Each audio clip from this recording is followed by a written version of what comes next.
Welcome to this week's edition of 5 Exciting Things, and a very special guest this week for our video is Jake Johnson, the music teacher, the music guru here, strutting his stuff at the Sooki Lounge the other night with his saxophone and his shades on for 80s night.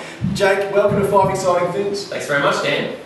Fantastic nights across Tuesday and Wednesday nights, thrown back to the 80s with the students playing with professional musicians. Yeah, it was a brilliant night. It put the students on the spot. Obviously a lot of practice under control and a chance to rehearse during the day as well. I think they put on a really great show. I know you mentioned at the end of Wednesday night's show that students playing with professional musicians actually equivalent to about four or 5 years of practice and hard work at home. Yeah, absolutely. I mean, we try to encourage our students to practice as often as we can, but one of the best ways to learn is to play with people better than playing with experienced musicians. It's a really fast way to learn. It's also very inspiring for the students. So I guess the whole point of the night, it's not just about the ear of the music, it's about giving them a chance to perform with people who are of a really high standard, of a professional standard, and as you say, you really can't beat it as far as helping those students really progress quickly.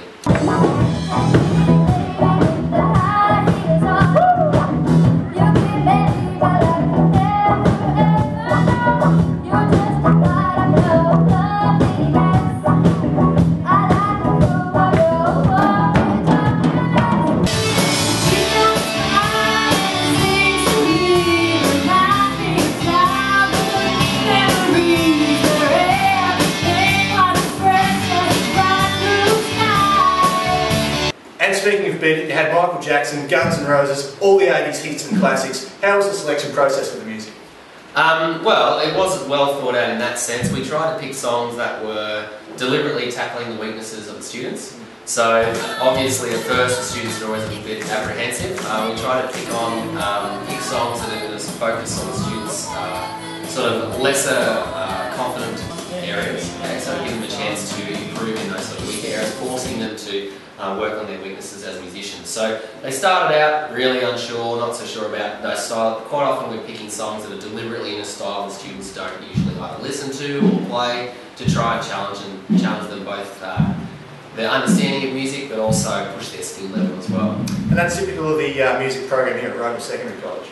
Yeah, I think so. I mean, our goal is to provide well-rounded musicians. We're not about this is classical music, or this is jazz, or this is pop. It's music, and from our perspective, it's about giving students an understanding of all styles, and then throwing them in the deep end and making them show what they can do in a range of different styles of music. And the eras thing, we've done 70s, we've done 60s, we've done 50s, we've done pre-1950s, so a lot of jazz, and musical theatre, and those sorts of things. And the whole point is not so much about the eras themselves, but about the breadth of music styles, and just that. From our perspective as professional working musicians, that's the best thing that a student can be working on. Can we expect the 90s next year? Well, yeah, I guess that's kind of predictable, isn't it? I've thought about it. We're still umming and ahhing. I kind of want to do another earlier era again, but we may do the 90s if we get enough. If we can find enough songs to challenge the students. Yeah. Describe your own music prowess. Obviously, you were on the saxophone. You were very good last night with your shades on and your denim jacket, looking very good. Oh, look, that's all. I promise you, it's not my typical attire. Yeah, I'm a saxophone player. I'm university trained as a jazz performer primarily. I spend a lot of my time playing popular music because that's just the nature of the world we live in. And I try to bring a lot of my experience from my week-to-week work as a musician into the classroom as well. So I guess part of the last night's process and a lot of what we do in the classroom is bringing about that industry experience, and I guess one of the unique things about our RIA program is that a lot of the teachers do work in their vocations as well. Patrick Thompson was very good on the synthesizer and the guitar. Yeah, Patrick's obviously like our right-hand man. He probably takes care of a lot of the more challenging parts that I don't do so well at, and as a multi-instrumentalist, he's a very, very valuable member of the community. Yeah. What was your highlight of the night?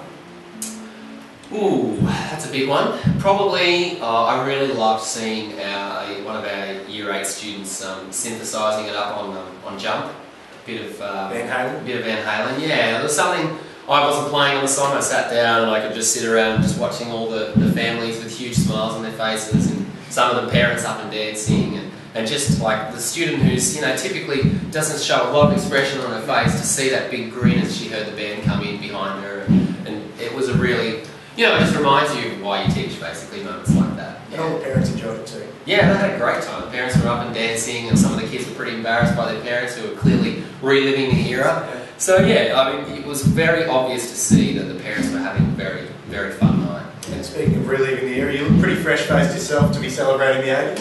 Yeah, like I grew up with a lot of old CDs and old records of my parents. So I guess all the music that we've played from 60s through to 80s I'm very familiar with, but you're right, there were a few songs last night that were pre my birth and some of them in the year of. Yeah, that's all I'll say.